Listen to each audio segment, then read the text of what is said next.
इयत्ता दुसरी चित्रवाचन। चित्रांच्या जागी शब्दांची कल्पना करून गोष्ट वाच।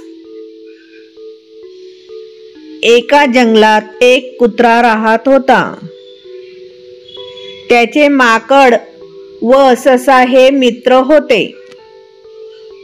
एके दिवशी कुत्रा, माकड व ससा खेळत होते।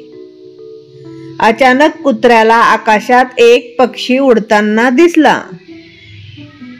कुत्र्याला वाटले आपल्याला देखील पक्ष्यासारखे उडता आले पाहिजे।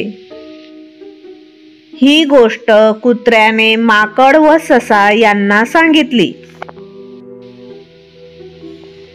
कुत्र्याने माकड व ससाला बैलदादाकडे जाण्यास सांगितले।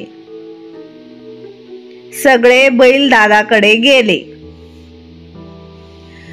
बैलदादाने कुत्र्याचे म्हणणे ऐकून घेतले।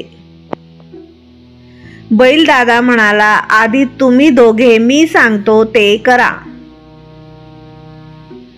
सशाने झाडावर उड्या माराव्यात, माकडाने गवतावर तुरुतुरु धावावे।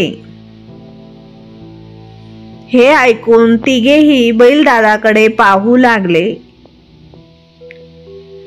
बैलदादा म्हणाला, अरे ज्याचे काम त्यानेच करावे।